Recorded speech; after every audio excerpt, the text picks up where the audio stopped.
Olá, amigos, boa noite. Estamos já chegando, participando com muita alegria. Vamos ver que algo diferente está acontecendo aqui na nossa transmissão do Face. Espero que esteja tudo certo. Estou vendo já os amigos aqui, Tânia, Célia, Laura, Valéria. É uma alegria estarmos juntos, é uma alegria participarmos dessas reflexões que costumamos fazer em todas as noites das semanas que estamos podendo vivenciar essas reflexões todas, em substituição aos nossos encontros habituais da Casa Espírita. Então, agradecemos muito a presença de todos, é com muita alegria, e vamos à nossa prece inicial. Senhor Jesus, nós agradecemos por esse encontro, que o Pai de bondade e misericórdia nos ampare, nos ilumine, como nessas noites de quartas-feiras, onde lembramos o Teu Evangelho, Senhor, possamos ser receptivos a todos os ensinos, iluminando as nossas consciências e apacentando os nossos corações. Abençoa-nos, Pai, hoje e sempre, que assim seja. Então, amigos, vamos no nosso boa noite, que já tem muita gente aqui participando conosco. Tânia, Cristina, Edith, vamos ver Ana Maria, Girce, Dilza, Célia, Terezinha, Valéria, Cacá, Dolores, Ivete, Silvio, Ivete Moreira, Delurdes, Cláudia. Sejam todos bem-vindos, que a nossa noite seja uma noite de paz, de reflexões, de harmonia e de entendimento dos ensinos que nos chegam de todas as formas. Deus não nos falta nunca, nós temos tido todo esse socorro. 1 milhão de corações subindo, de positivos subindo. Eu gosto muito disso pelo que ela representa. Representa que os amigos estão emitindo de si mesmo vibrações positivas, saudáveis, que vão para a nossa psicosfera e que vão atender a todas as criaturas necessitadas, talvez tanto ou mais que nós mesmos. Assim, amigos, vamos lá para a nossa página de hoje, de reflexão do livro Pão Nosso, obra de Emmanuel, através da psicografia de Chico Xavier, é que nós tivemos a oportunidade de tomar ciência dessa obra. Então, nesta obra, nós estamos na lição de número 57, que tem como título Perante Jesus. E, como sempre, é um versículo, na maioria das vezes mesmo, é das cartas de Paulo, e hoje é a carta de Paulo aos Colossenses. Como gostamos de refletir, nós gostamos também de nos localizarmos geograficamente, historicamente, para podermos entender a razão dessas falas de Paulo aos cristãos primitivos. Assim, Colossenses era o povo que habitava Colossos ou Colossas, muitas vezes vamos achar assim, que era uma cidade da Ásia Menor, que ficava próximo à estrada que ligava então Éfeso. Lembram-se de Éfeso? Maria em Éfeso ligava Éfeso ao Eufrates. Hoje é uma atual Turquia, é uma província chamada Denizli da Turquia. Essa é a região de Colossos ou Colossas, como nós podemos encontrar. Esta carta de Paulo foi escrita entre o ano 60 e 62 depois de Cristo, quando ele se encontrava preso em Roma. Lembram-se? A semana passada nós já comentamos da prisão domiciliar que Paulo se encontrava em Roma. Então, durante aquele momento de prisão, ele foi escrevendo as cartas, porque os amigos dos vários núcleos cristãos que ele deixara fundado o visitavam em Roma. e levavam notícias da comunidade e buscavam, enviavam também, a gente fala carta, mas eram aqueles pergaminhos mesmo, né? Ou o papiro, ou a pele de carneiro, onde se escrevia. Então, levava esses questionamentos até Paulo, davam notícias do núcleo cristão e ele respondia para aquela comunidade. E assim que ele vai ser visitado por Epáfras, que vem de Colossos até Roma, que na verdade ele é que tinha fundado o núcleo em Colossos. E ali, nesta carta, ele está tomando ciência do comportamento dos colossenses cristãos, primeiros colossenses cristãos.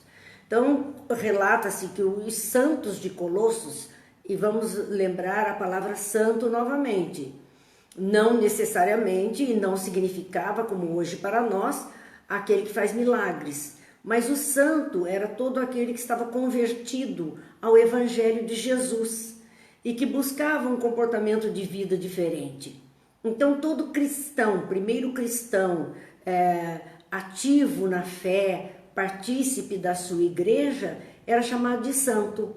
E por isso diz, os santos de Colossos estavam sendo influenciados por ensinamentos enganosos e práticas errôneas que ameaçavam a sua fé. É interessante quando nós olhamos isso e vemos que até hoje é assim. Nós sofremos essas influências muitas vezes de ensinamentos esdrúxulos, enganosos, fantasiosos sobre os textos sagrados, sobre aquilo que Jesus deixou, ou no nosso caso, sobre os conteúdos das obras espíritas, as obras básicas da codificação espírita.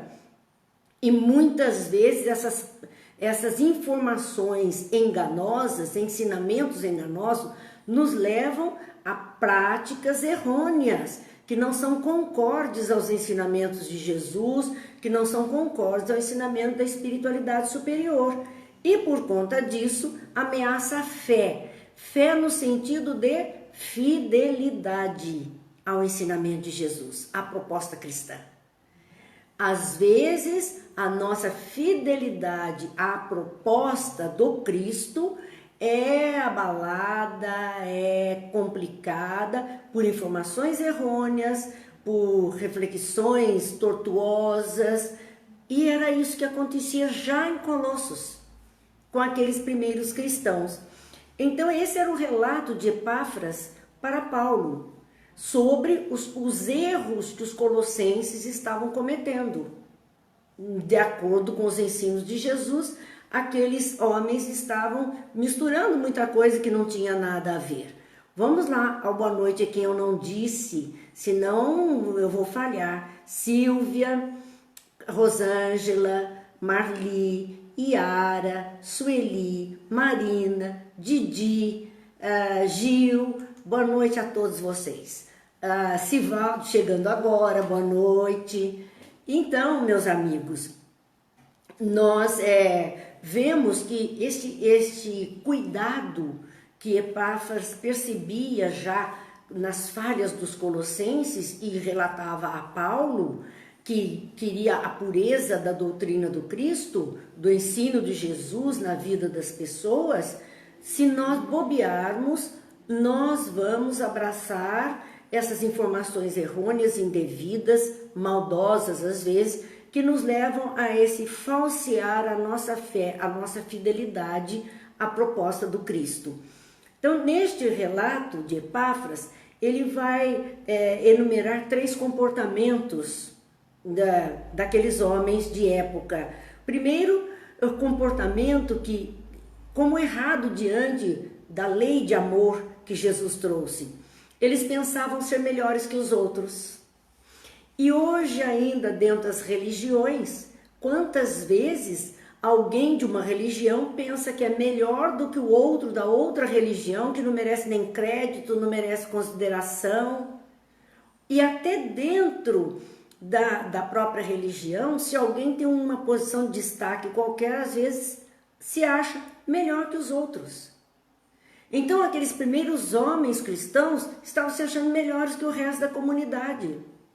E nós nos portamos assim muitas vezes. Então é um erro que estamos cometendo. O segundo erro que eles cometiam, que Epáfras relata a Paulo, é absterem de certos prazeres físicos e prestarem culto aos anjos. E só por isso eles então se achavam melhores que os outros. Eles achavam melhor do que os outros porque eles faziam algumas mudanças exteriores no comportamento. E é um convite das religiões, que os seus adeptos andem desse jeito, se vistam desse jeito, falem desse jeito, enfim, se paramentem deste jeito. E as pessoas acham que simplesmente por se vestir, falar ou se comportar do jeito que foi preconizado pela sua igreja, ele já está a salvo e é melhor que as outras criaturas que não fazem assim. Então nós precisamos muito cuidado, porque isso é só uma amostra exterior. Em nada está modificando a criatura. E nesse segundo ponto, eles se vangloriavam de se absterem de certos prazeres físicos e prestarem culto aos anjos. Então significava o comportamento, vamos falar de alimentação, de sexo, da bebida, eles se abstinham disso e ainda faziam as suas orações, o culto aos anjos, que era a oração, etc. E por conta disso achavam que eram melhores que as outras pessoas. E Jesus cansou dizendo, não é o que entra pela boca do homem, né? É o que sai do seu coração. Não basta dizer Senhor, Senhor, é preciso servir o Senhor. Então Jesus alertou que essas coisas exteriores, que às vezes as igrejas, dentro da representação das religiões, impõem aos seus adeptos como um comportamento ideal, não passa de um comportamento externo. E a pessoa, por conta deste comportamento, se acha melhor que qualquer outra criatura. Ainda ele reclamava que eles se achavam melhores que os outros somente porque entendiam os mistérios do universo melhor que as outras pessoas que eram membros da igreja. Então alguém que acha que sabe muito, que aprendeu muito, imagine, entendia os mistérios do universo. Quem somos nós para entender todos esses mistérios do universo? Nem na nossa atualidade, com toda a ciência que temos voltada para esse aspecto, nós não sabemos dos mistérios do universo. O universo continua a ser um mistério para o ser humano. E só por conta disso, eles achavam que já sabiam tudo e que eram melhores que as outras criaturas. Então é um cuidado, porque esses comportamentos exteriores, aquilo que é preconizado como ideal e que as pessoas abraçam e passam a cumprir como um rito da fé, muitas vezes é somente um sinônimo de orgulho da pessoa. Exacerba o orgulho, a vaidade e torna-se aquela pessoa impiedosa com outros que não professam a mesma fé, que não se comportam do mesmo jeito, que não abraçam as mesmas ideias. Nós precisamos respeitar cada um do seu jeitinho, do jeitinho que ele é, e nunca achar que nós já sabemos muito, que nós sabemos coisas maravilhosas e fantásticas. Sabemos nada, somos pequenos aprendizes de toda essa maravilha divina que é esse universo e a vida que flui no universo. Quem somos nós para nos acharmos uma criatura tão fantástica assim? Não somos. Então é um cuidado, e a igreja estava contaminada por esse espírito de orgulho e vaidade, de ser melhor que os outros, somente porque tinham alguns créditos a mais. Paulo, nesta carta então aos Colossenses, tomando ciência de todo esse frisson que abraçou aqueles corações e aqueles comportamentos humanos, Paulo censura-os, ensinando que a redenção é obtida somente através de Cristo e que devemos ser sábios e servi-lo. Ou seja, a nossa redenção não está associada a nada exterior. roupa, cabelo, pintura, alimento, nada, nada. Nada disso nos torna criaturas melhores se não for uma escolha pessoal que está num processo de modificação, porque já percebemos que é melhor desse jeito do que daquele, porque abrimos mão de algumas coisas ou porque somos capazes de oferecer algumas coisas a outras pessoas.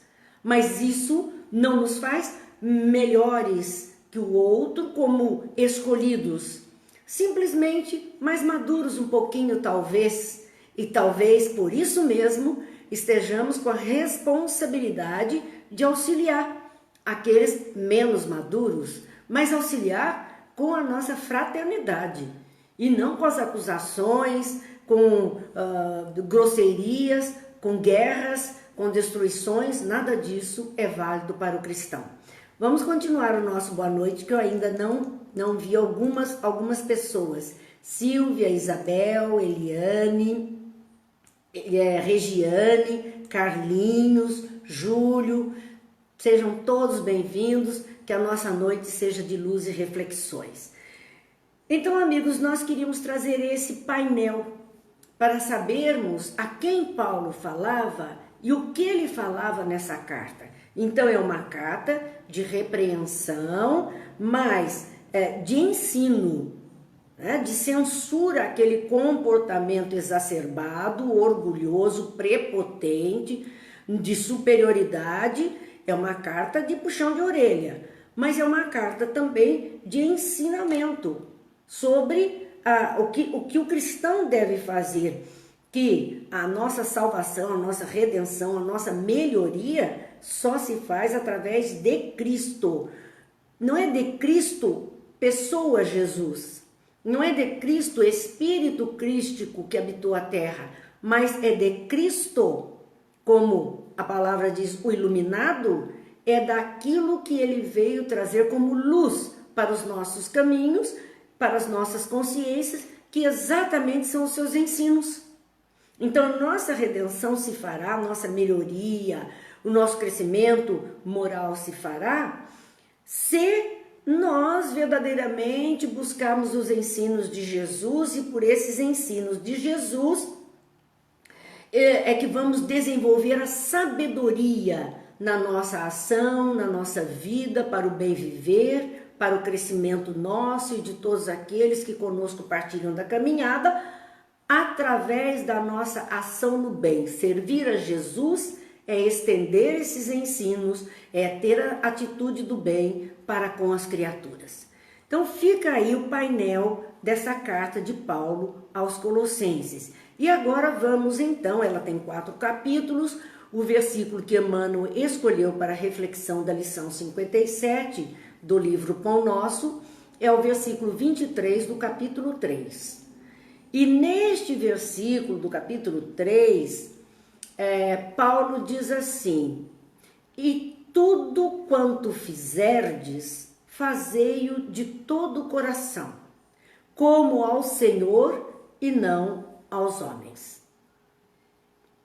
A recomendação, percebe, era uma carta de censura ao comportamento, mas de orientação ao comportamento ideal. E essa orientação ele passa nesse versículo 23, entre outras orientações, essa do versículo 23, que Emmanuel intitula a página como Perante Jesus, e diz: e tudo quanto fizerdes. Tudo, gente, é tudo mesmo. Todas as nossas ações, todas as nossas atividades, tudo quanto fizerdes, todo e qualquer movimento nosso na vida, fazei-o de todo o coração. Fazer de todo o coração é uma expressão para dizer que devemos fazer com alma, com vontade. Não é má vontade, pelo contrário, é muito boa vontade em realizar isso ou aquilo, fazer dessa forma ou daquela.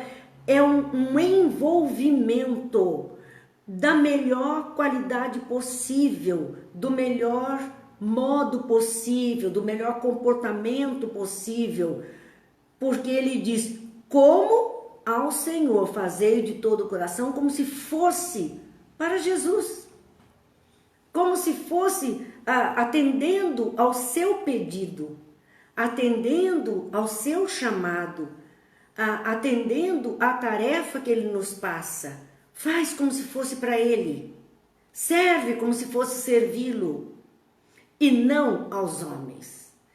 Por que será que Paulo insiste nisso, né? De que o nosso comportamento pudesse ser aquele da melhor forma possível, como estivéssemos servindo a Jesus e não aos homens.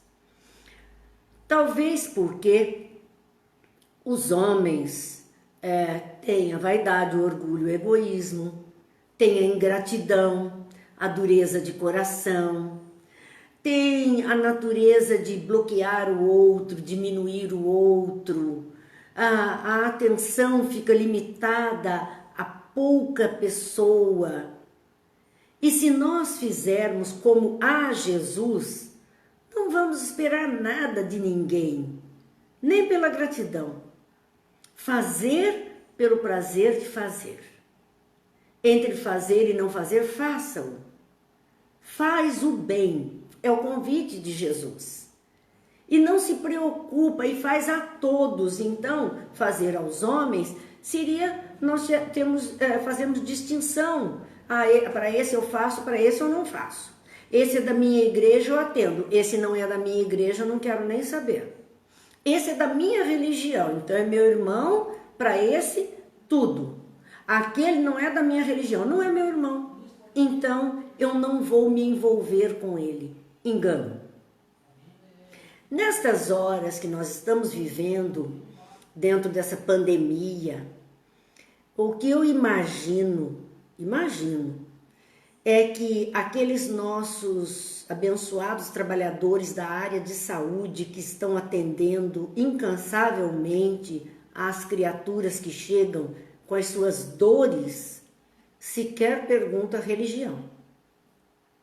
E nem fazem separação entre um e outro. Se é da minha religião, eu atendo. Se não é, eu não atendo? Não. Eles atendem indistintamente. Então, eles estão fazendo pelo bem da vida. E não importa a quem estão servindo. Estão servindo a Deus na solução das dores humanas. É isso que nós temos que agir em tudo, porque diz Paulo, em tudo quanto fizerdes, fazei-o de todo o coração, como ao Senhor e não aos homens. E como ao Senhor, a nossa conversa é tete a tete. Nós e Ele. Não precisamos de testemunho, não precisamos de trombetear nada. A conversinha é íntima aqui. E é aqui que nós resolvemos a nossa situação com Jesus. Lembra-se da história do Zé? Que todo dia, ao meio-dia, entrava na igreja, tirava o chapéu diante de Jesus crucificado, por alguns minutinhos, parava ali e saía. E um dia, quando não mais ele apareceu, o padre foi tomar informações, soube que ele estava hospitalizado, tinha sofrido um acidente, e foi visitá-lo. E, curiosamente, Zé estava muito animado numa enfermaria, embora a responsável pela enfermaria tivesse dito ao padre que ele nunca tinha recebido uma visita sequer. Mas o Zé estava ali todo alegre. E então o padre percebeu que tinha uma cadeira do lado da cama do Zé. E Zé convidou que o padre sentasse ali. E então o Zé falou ao padre, todo dia ao meio-dia ele vem me visitar e senta aqui nessa cadeira. E o padre disse, acha que o Zé não está bem da cabeça. Porque a responsável tinha dito que ele nunca tinha recebido uma visita.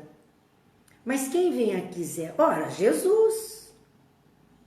Aí ele explica para o padre que cada vez que ele entrava na igreja, o padre ficava muito intrigado, porque era algo muito rápido, ele não sabia rezar.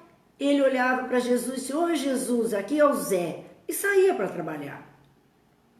E agora que ele estava acamado e não podia ir, todos os dias, ao meio-dia, Jesus entrava naquela enfermaria, sentava-se naquela cadeira e dizia, oi Zé, aqui é Jesus.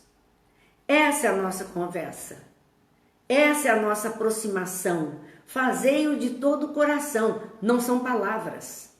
São sentimentos e não palavras. Ações melhoradas e não palavras. Não rituais. Nada disso é importante. É viver bem, viver com alegria, servir sempre que possível. Então, este é o ponto desta carta e de nós, como diz o título, perante Jesus. Será que Jesus viria nos dizer todo dia: oi, aqui é Jesus? Nós mereceríamos isso? Porque já teríamos investido um tanto da nossa vida em nos aproximar dele através de atitudes melhoradas, do trabalho no bem?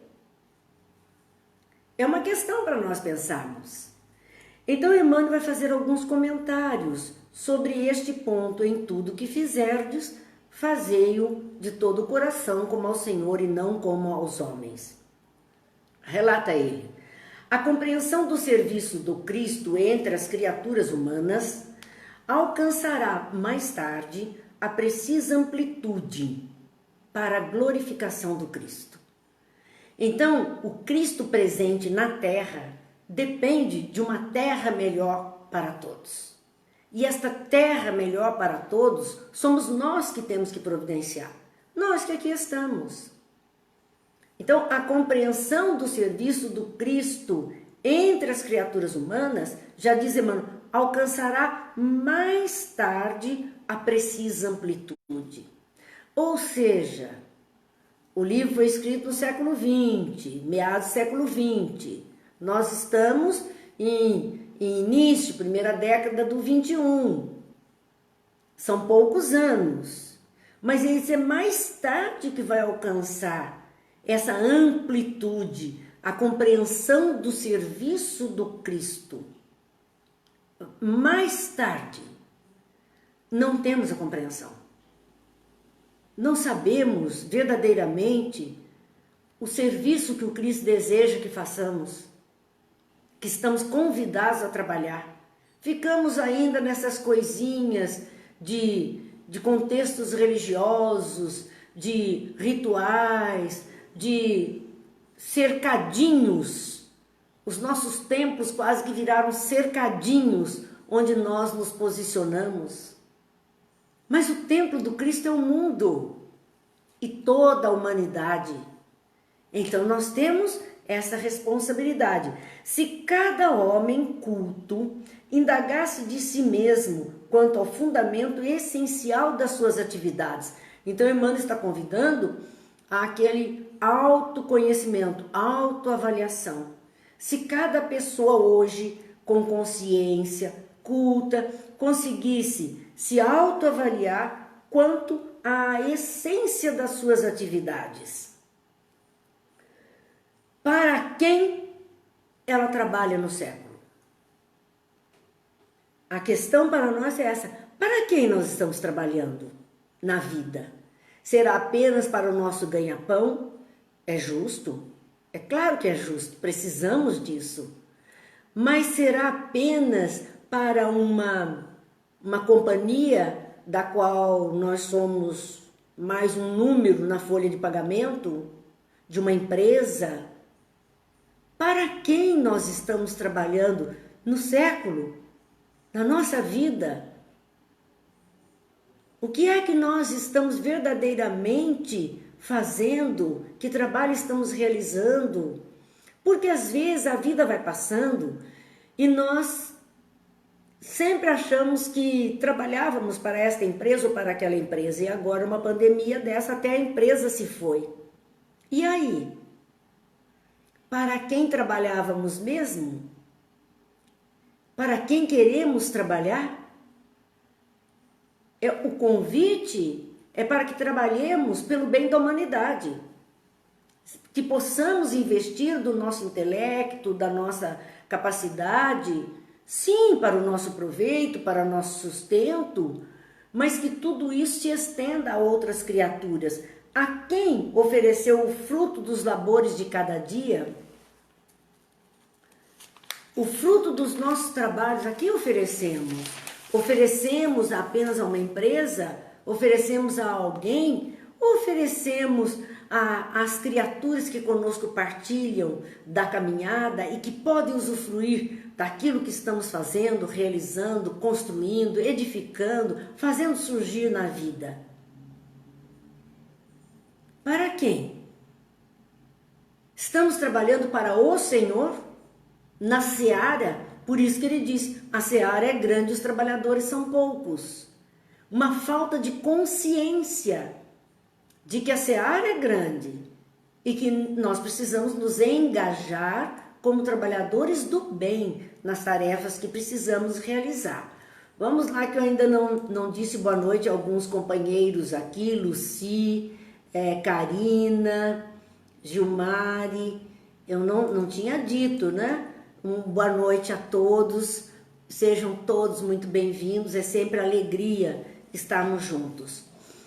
Mas continuando, Emmanuel fala, se estamos trabalhando para a pátria, para organizações, para a família ou para nós mesmos, a nossa própria personalidade. Tudo isto tem valor. Trabalhar para a pátria tem valor, é claro que tem. E precisamos trabalhar. O Brasil precisa disso. Nós precisamos fazer um Brasil melhor para todas as criaturas. Serão nossos filhos, netos, amigos, a geração futura, depende de nós. Então, trabalhar pelo bem da pátria, protegendo-a, né? Iluminando, fazendo com que ela esteja firme na sua evolução. Poxa, nós estamos cansados de ouvir dizer que é o celeiro do mundo, é o coração do mundo, é a pátria do Evangelho. Mas em que nós estamos trabalhando para que este país verdadeiramente se torne isto? Qual é a nossa contribuição para isso? Ou apenas vamos, para benefício da pátria, algum trabalho remunerado? É só isso? É justo que tenhamos, sim, trabalhos remunerados em benefício da pátria. Que trabalhemos, sim, mas é muito mais. Organizações, as nossas empresas, os nossos núcleos sociais, estamos trabalhando em função disso? É justo que trabalhemos, mas única e exclusivamente para isso? A família, mas eu trabalho pelo bem-estar da família, para prover todas as necessidades da família. Sim, isso é justo. Né? Há Emmanuel diz assim, tem uma expressão de relatividade no tempo. Tudo isso, pátria, organização, família, eu mesma, personalidade, a individualidade do ser. Eu estou nesta encarnação assim. A próxima não sei, a anterior muito menos. Mas esta personalidade, esta persona é desta encarnação. Trabalhar exclusivamente para a persona, para o ego, não é produtivo. Porque eu não sou o ego, eu estou com esta persona, com esta aparência, com esta formação ou formatação. Mas eu sou um espírito criado por Deus, um espírito imortal, que deixará um dia este casulo, esta personalidade física, para receber outras e outras e outras, não sei quantas mais. Então, Emmanuel diz, olha, pátria, organização, família, a própria pessoa tem expressão de relatividade no tempo. Tudo dura um tempo e passa. A pátria vai passar. Um dia poderemos reencarnar em outros lugares ou até nesta mesma encarnação. Quantos deixam o seu solo pátrio e vão para outras paragens estudar, viver, aprender, trabalhar? Estão aí, vivendo em outras pátrias que não a sua. Como nós recebemos aqui muitas criaturas de outras pátrias. Então, tudo isso tem uma relatividade no tempo, é relativo. Onde é que eu estou agora? Talvez se a gente pensasse que é um cidadão do mundo, com responsabilidade planetária, a gente não fizesse tanto nhenhenhen, tanta briga, tanto disque-disque a respeito de um ponto ou de outro. As organizações, às vezes defendemos a bandeira, né, daquele nosso trabalho, nossa, com toda a alma. As organizações acabam, vão falir, vão desaparecer. Nós vamos ver que depois que passar toda essa história que estamos vivendo, muitos trabalhos que até então existiam não existirão mais, terão outros surgido nesse período que estamos vivendo. Olha, nós estamos realmente vivendo a transição e o final da transição. Todo esse período nós estamos enfrentando quase um ano, já estamos com 6 meses de mudanças em nossas vidas. Mudanças que, se viessem e alguém dissesse, você quer não sair de casa? Você quer trabalhar dentro de casa? A empresa vai te colocar dentro de casa para fazer isso? Você diz, não, eu quero ir lá no meu escritório, eu tenho lá minha cadeira confortável, eu tenho lá meu ambiente de trabalho. Eu não quero ficar preso dentro da minha casa, eu quero sair, quero ir com meu bom carro para algum lugar. E agora, acabou, está impedido. Então, estamos tendo que descobrir, neste período, outras formas de nos alegrarmos, de nos alimentarmos, de convivência, de trabalho. E quando isto tudo passar, não será mais como era antes. Muitas empresas se modificaram, abriram novas estruturas, novas formas de trabalho, e os seus funcionários terão que se adaptar a essas novas formas. Muitas pessoas estão descobrindo outras profissões que não aquelas que eles habitualmente realizavam, outros valores para a vida. Então percebam que tudo o que a gente acreditava antes, pátria, organização, família, a própria pessoa, foi relativo. Está em processo de mudança total, muito relativo para todos nós. No transcurso dos anos, diz Emmanuel, as fronteiras se modificam. Por isso é relativo.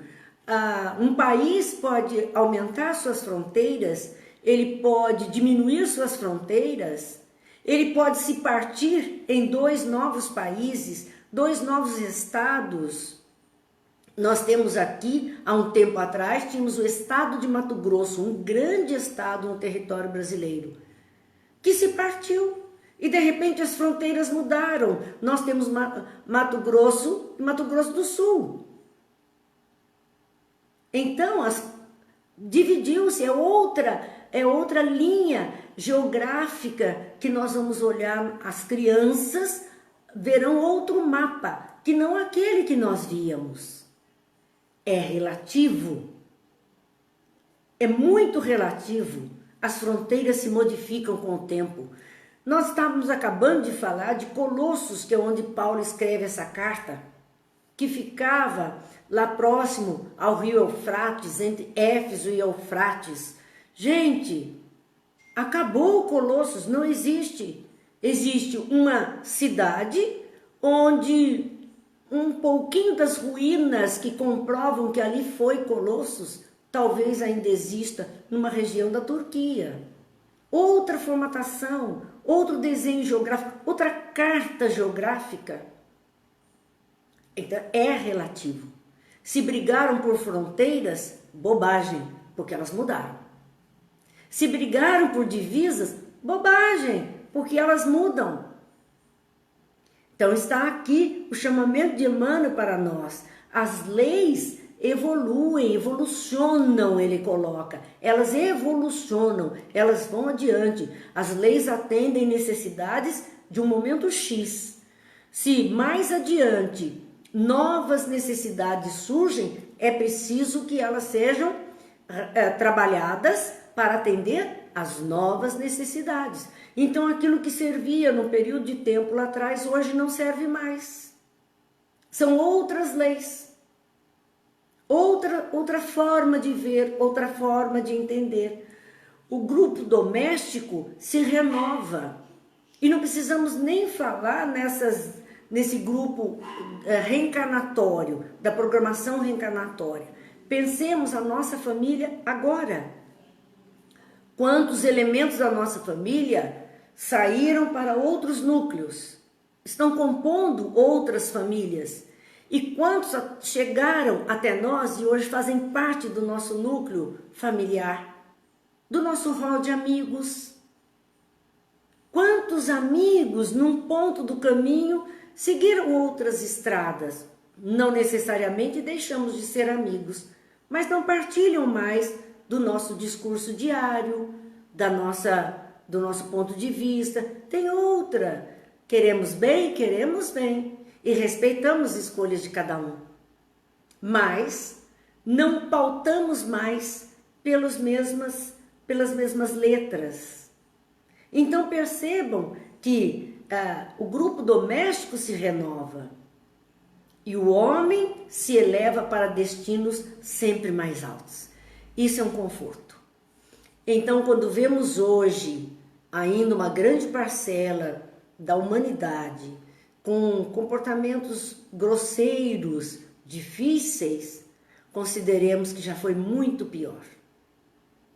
Que hoje leis foram criadas para conter esses comportamentos que no passado não existiam. Era entendido como normal.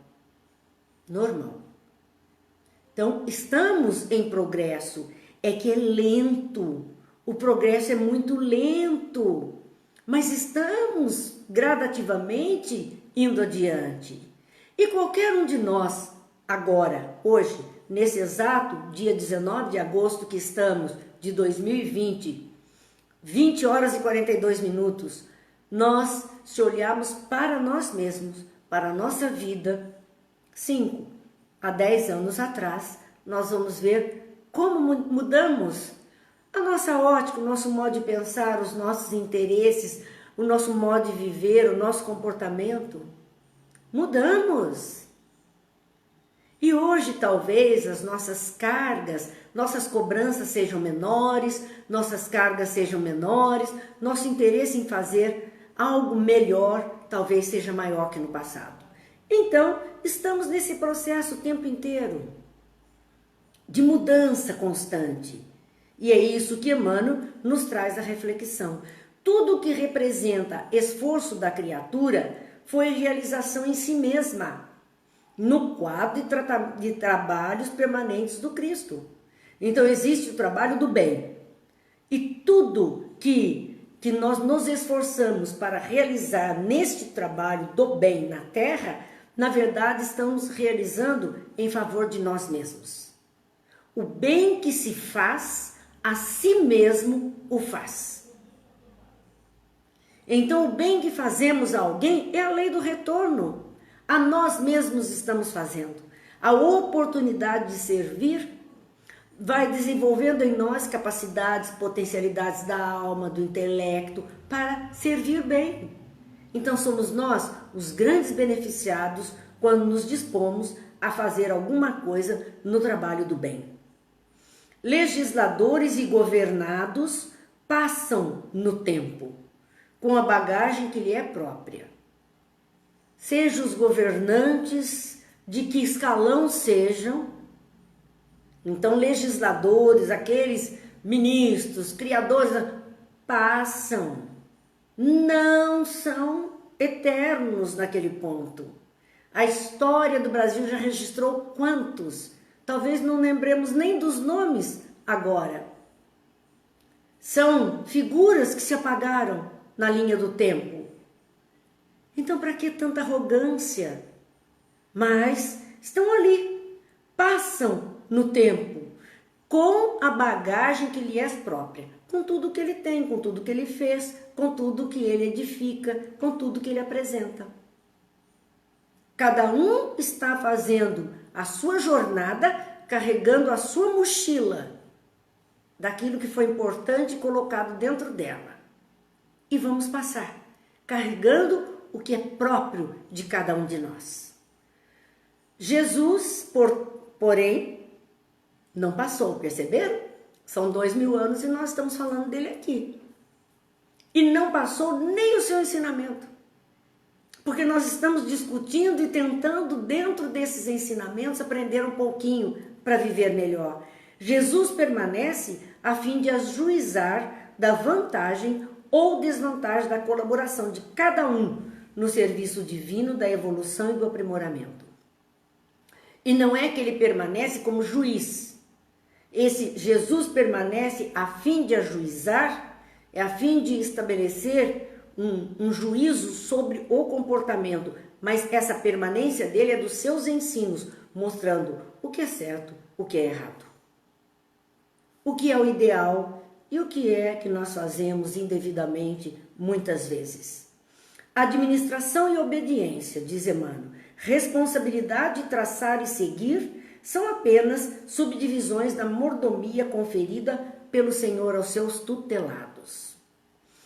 A expressão mordomo que a gente vê nos tratados do Evangelho, mordomo era aquele que recebia a obrigação de zelar por toda uma propriedade que não era dele, era de um senhor poderoso, mas ele era aquele gerente, ele gerenciava tudo que estava ali. E tudo era confiado a ele, era mesmo em confiança, era dado a ele em confiança. E ele então cuidava daquilo tudo.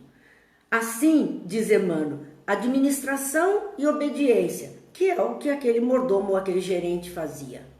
Administrava aqueles bens e obedecia ao seu senhor. Responsabilidade de traçar e seguir, porque há uma meta, há um programa, há um trabalho a ser realizado, e nós então temos a obrigação de seguir, traçar e seguir, para dar conta. São apenas subdivisões da mordomia conferida pelo Senhor aos tutelados. Isso nos mostra que somos mordomos de Deus. Ele está confiando a nós responsabilidades, tarefas, cuidados conosco, com os outros, com a pátria, com a família, com as organizações. Somos esses mordomos e temos que prestar conta ao Senhor de tudo o que temos feito. O trabalho digno é a oportunidade santa. E santa, vamos entendendo, é a oportunidade do homem de bem, que torna o homem comum um homem de bem. O trabalho digno transforma um homem comum num homem de bem, íntegro, ético, responsável, moralizado. Esse é o trabalho digno, que transforma o homem. A atitude assumida pelo homem honrar-lhe-á ou desonrar-lhe-á a personalidade eterna perante Jesus Cristo. A nossa atitude diante dos acontecimentos da vida, das tarefas que nos foram colocadas nesta reencarnação para que pudéssemos dar conta, vão nos honrar ou vão nos desonrar perante Jesus, ou seja, perante a lei do amor que ele veio demonstrar.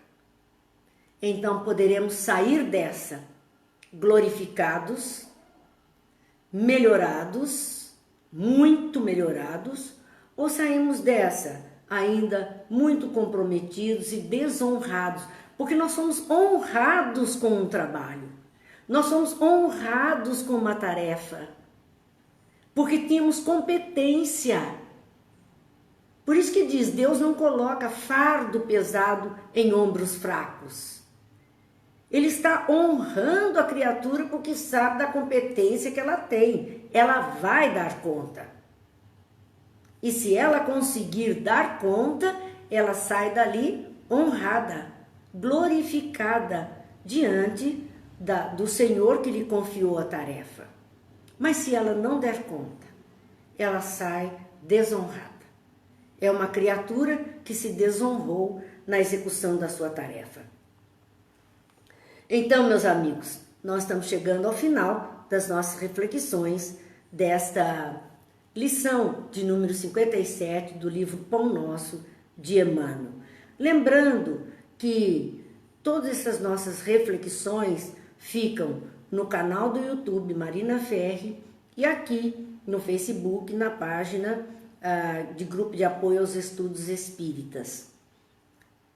É uma alegria que nós possamos ter essa convivência que estamos tendo nesses momentos, mudando completamente o nosso modo habitual de fazer essas reflexões, como faríamos nos limites das paredes de uma casa espírita.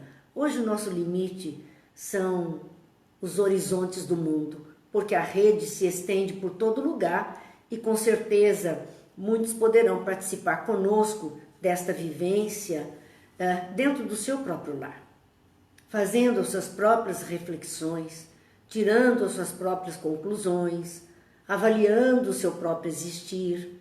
É isso que cada um de nós precisa fazer para se melhorar. E nós temos uma reflexão interessante de Carlos Drummond de Andrade, que ele diz assim: cada dia que vivo, mais me convenço que o desperdício está no amor que não damos, nas forças que não usamos, na prudência egoísta que nada arrisca, e que, esquivando-se do sofrimento, perdemos também a felicidade. A dor é inevitável, o sofrimento é opcional. É como vemos, é como vivenciamos, é como sentimos. Então, o grande desperdício está exatamente no amor que não damos, nas forças que não utilizamos. O amor está em nós, somos centelhas divinas. As forças foram nos dadas para podermos processar o trabalho que Deus nos confiou. Então, prudência egoísta é reter tudo isso em nós. Isso não é bom. Nós precisamos abrir as mãos e oferecer o melhor de nós mesmos.